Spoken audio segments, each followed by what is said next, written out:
Good morning. If you have a Bible, I'd like to turn me to Matthew chapter 2, verses 13. I'm going to start at the 13th verse.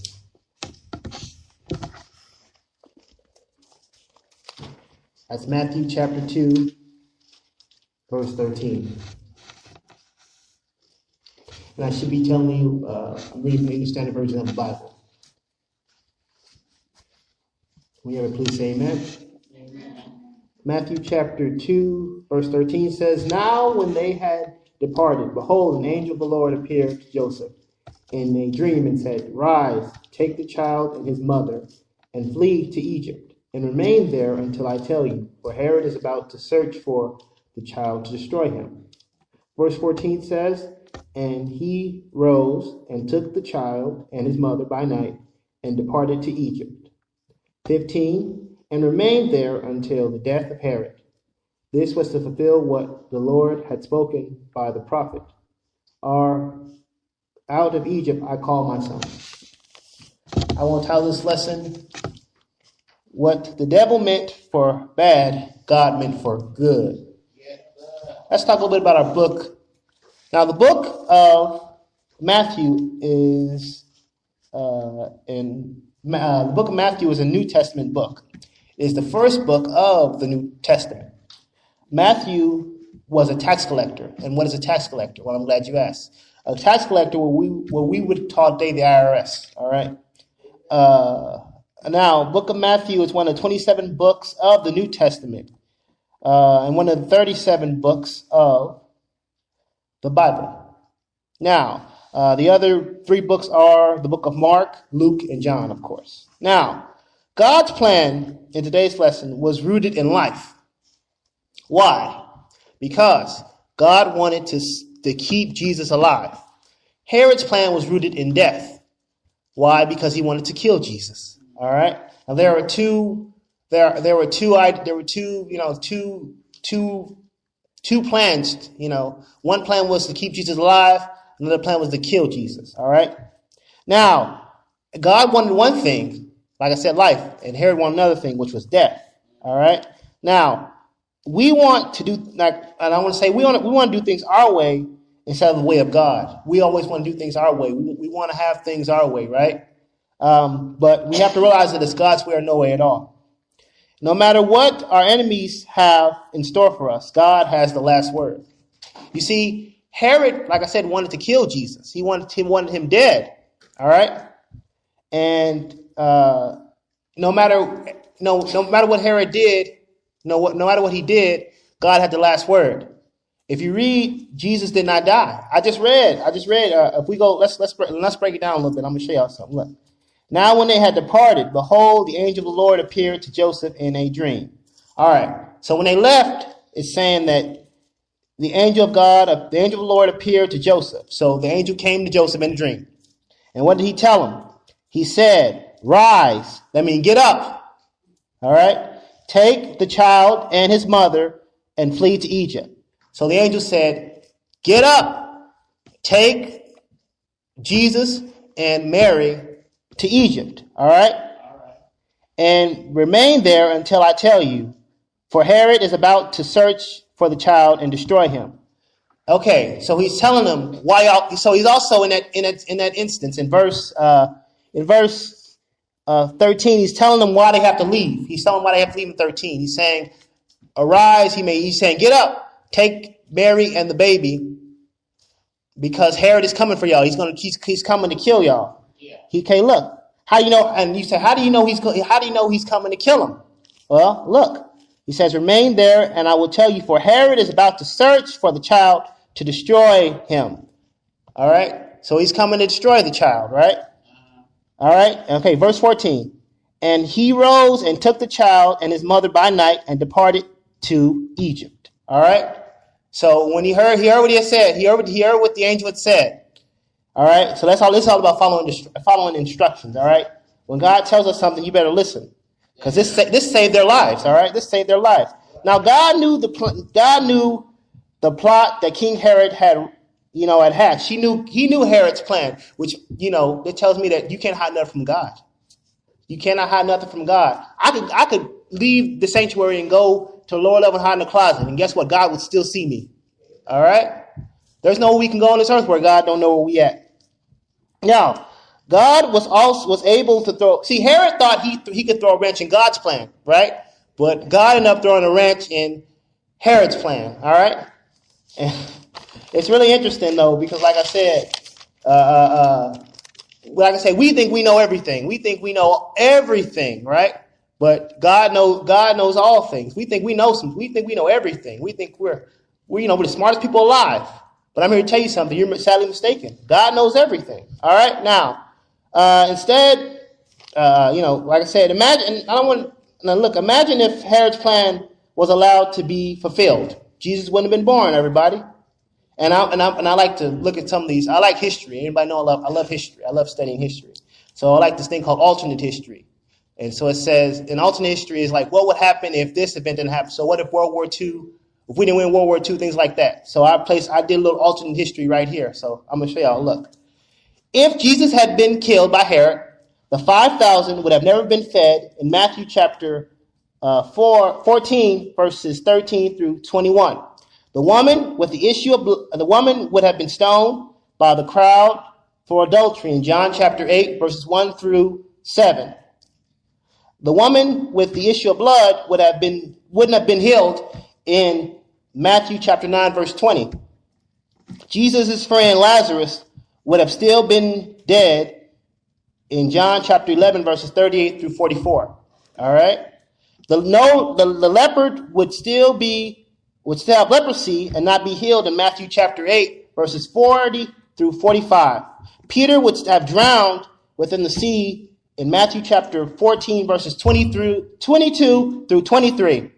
The blind man would still be blind and not healed in John chapter 9, verses 1 through 12. The man would still be possessed by a demon in Mark chapter 5, verses 1 through 20. And if it wasn't for Jesus, we would still be chained. We would still be chained to the sin of Adam. All right.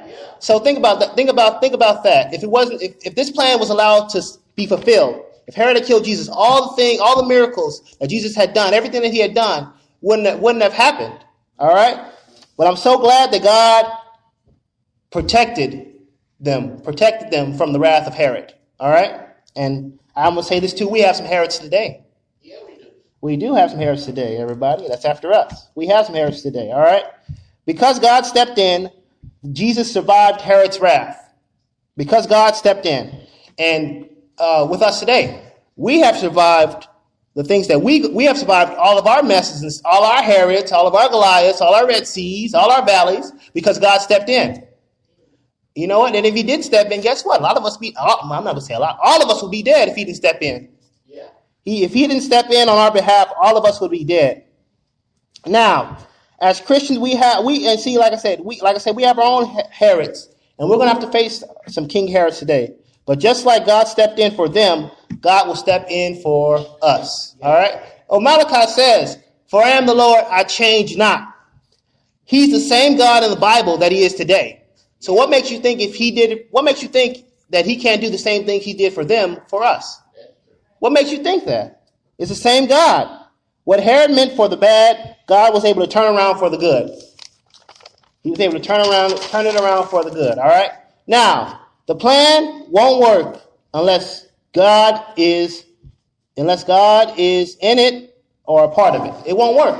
The plans that you have will not work. All right, let me say this. You can name it and claim it all you want to. If any parts, and you can name it, you can claim it, you can pray over it. If it's not a part of God's plan, it's not going to work. Yeah. All right, he won't ordain it either. But if it's not, it won't work. It won't be fulfilled. But we as Christians have to follow God's plan and not go our own way. All right, let me explain that. Like I said, we want to go out. We want to do our own things. We want to do things our way. But like I said, it's God's way or no way at all. All right. As Christians, we have to follow God's plan and not our own way. All right. We like to do things our way. And I said this quote many years ago, and I should start saying it again, but I said this quote many years ago, and I said that oftentimes in our society, we try to bend God's word to fit our agenda. There you go. When it should be the other way around. We should try to bend our lives to fit God's agenda. Yeah. Like I said, we have to stop doing that. And I see a lot of it. All right. Now, as Christians, there is a reward in being obedient to what God is saying. What was their reward for being obedient, Reverend White? Well, I'm glad you asked.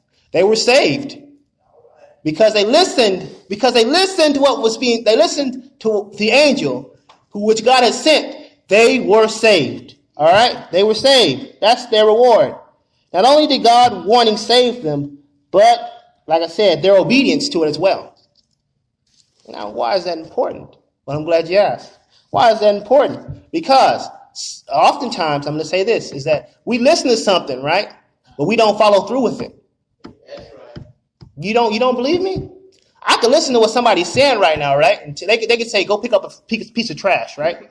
This, for example, you can say, Reverend White, go pick up that trash. I can listen to what they're saying, but don't mean I'm going to do it. That's right. I mean, I'm not rude like that. Anybody know me? I'm not rude like that. I'm just saying that,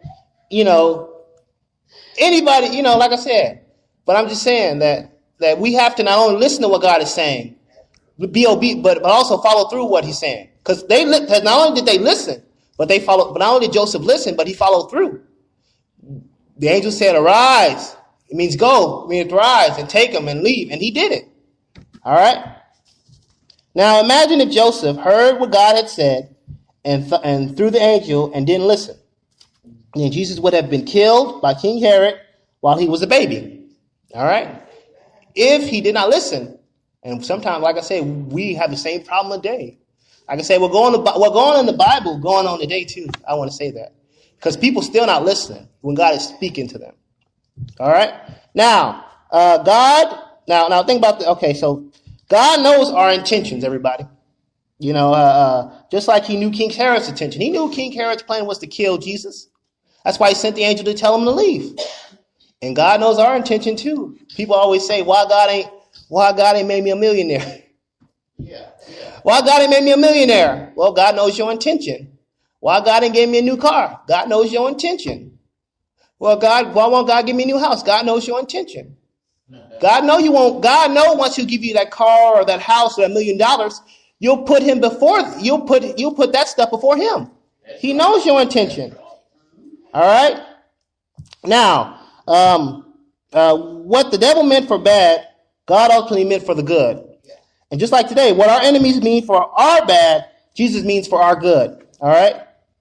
And I want to say also, like I said, going back to my point I made before, don't just listen to God, but follow instructions. And follow his instructions as well. Anybody ever put together a shelf? Anybody ever put together a shelf here? Yeah. Okay, you'll put together a shelf. All right. I think of IKEA when I think of putting together shelves, right? All right. So you know that what's inside the package? Directions, right? Directions. Thank you. That's what I need. I need some interaction. Thank you. Directions, right? Directions. All right. Now you have to follow the directions to put together the thing, right? Or it'd be wrong, right? So that's what I'm saying, that we have to follow when God is talking to us, and also through his word, follow his directions, because it saves our lives. It can save our lives. All right. Now, just like at times we have, and like I said, and it's really interesting. We have a hard time. We have a hard time following directions. We are hard-headed. Yeah. Is what they say. What they say. What's that old saying they used to say? Hard head, make a soft behind. That's what they used to tell me. We were hard head, make a soft behind. All right, So we are very hard headed at times, guys, because we want to do things. Like I said, we want to do things our way, And I was very hard headed as a child. That's why I got in trouble so much. But we're hard headed because we don't want to listen to God. We want to do things our way. All right. Like I said, but being obedient, like I said, pays off. Now, God looked after them and is looking after us even within the day. See, he looked out for them looked out for Joseph, Mary, and Jesus by telling Joseph to leave. He was looking out for them. And God is doing the same thing for us today. He's looking out for you and I. All right. And if he wasn't looking out for you and I, a lot of us wouldn't have, I'm not like I said before, we wouldn't be here if he wasn't looking out for us. If he wasn't looking out for us, we wouldn't be here. Now, we ought to listen to the voice of the Lord within our lives. Listen to what God is saying. I know this is kind of corny, but I always tell people, put on your ears. Put on your ears. That means listen. When I say put on your ears, that means listen. All right? All right, so when God is trying to help us, don't blow him off, but listen to him and what he is saying. Listen to his warning, right? Like I said, we get the big head sometimes. We think that, I am where I am because of me. Me, I. That's where we get the big head. But it's all about God. It's all about God. Think about it in today's lesson. Joseph didn't know that Herod was coming. Joseph did not know Herod was coming for Jesus. The only reason he knew it because who? Because who sent the angel? God sent the angel, right? All right. Now the man. Now let me try this. Let me give y'all a quick story right quick. Now there's this man. Like we're going down. Like a lot of us are going down the wrong road, and are refusing to turn from. Like I said, okay, let me try this. There was this, and Brother Handy would get this joke if he was here. There was this joke about this guy who's, they're construction workers, and they're working on this project, right? And so the foreman is telling the other guy, he says, hey, there's a hole down there. The man keeps walking. The foreman says, there's a hole down there. The man keeps walking. So finally, the third time, the man says, there's a hole down there. If you keep walking, you're going to fall into it. And guess what? The man falls into the hole. And then the man looks up. He's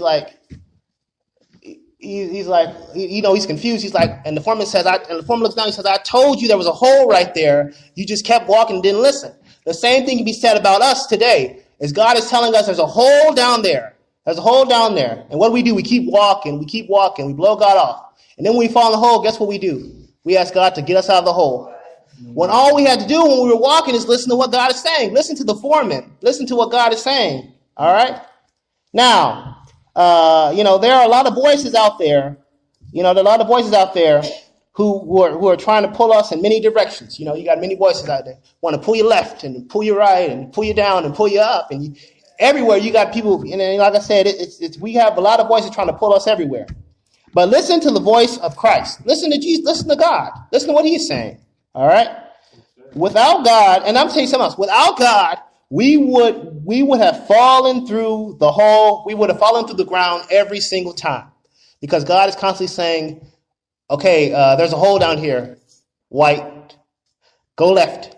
There's a hole down here. Go right. And it's up to me, or it's up to us to listen when God is talking to us and saying, okay, well, God, I'm listening to you. I'm going to go right instead of left.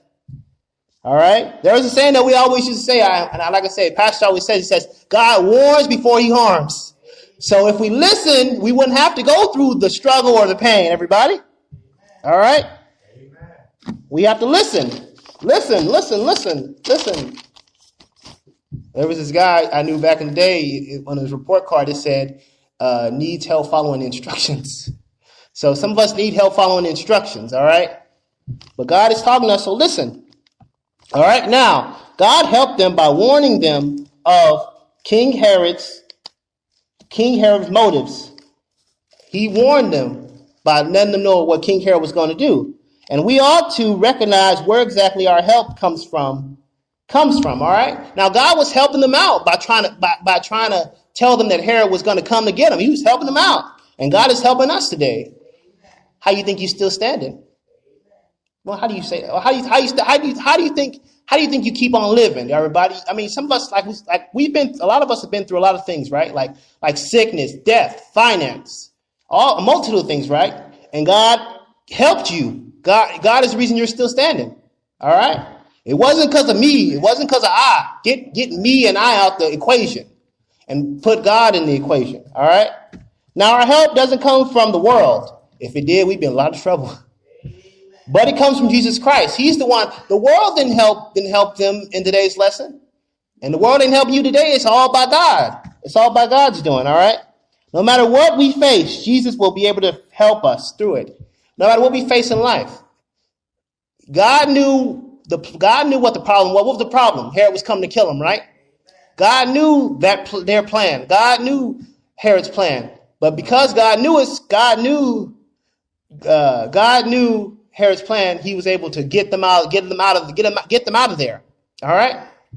And I say in this lesson I thought to myself, I said, thank goodness for God, because man, they would have been gone without him. All right. Now we must never be afraid to ask God for help. Never be afraid to ask God for help. We all need help, everybody. We all need some help, everybody. And if you don't need no help, keep on living. Keep on living. We all need some help, everybody. But God will help you. All right. Now we must don't be afraid to ask God for help. And don't be afraid to ask in general sense. Sometimes God will send folks to help you. He will. He will send folks to help you. Now we can't. Like I hate to say this, we can't do it. I like to say this. We can't do it all by ourselves. We can't do it by ourselves. We got to get out of that lone wolf mentality. And when I studied this, I thought about that lone wolf mentality. What does that mean, Reverend White? Well, I'm glad you asked. Lone wolf mentality is that I'm a wolf. I can do it by myself. I don't need nobody. Yeah. But you can't do it by yourself. No, none of us can do it by ourselves. It's all by the grace of God. None of us can do it by ourselves. It's by God. Now, we have to step away from that mentality. We have to step away from that mentality and stop being afraid to ask for help. All right. Just want to throw that in there.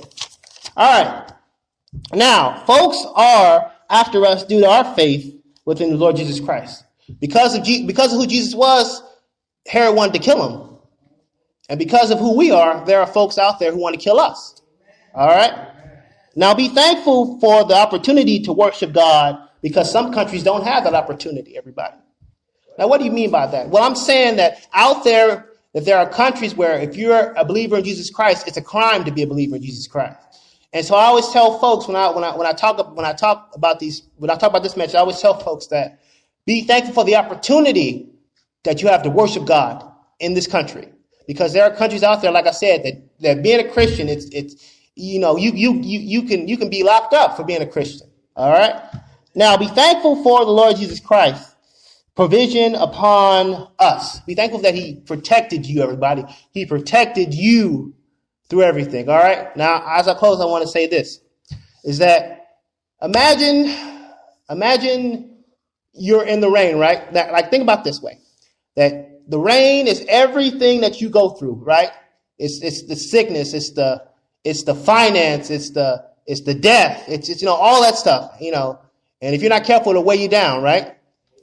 But there is somebody named Jesus who is an umbrella to you and I. So like I said, there is an umbrella named Jesus. All we need to do is stand under. Oh, and as Christians, as believers, we're under his umbrella. Thank you. Good morning. If you have a Bible, like to turn.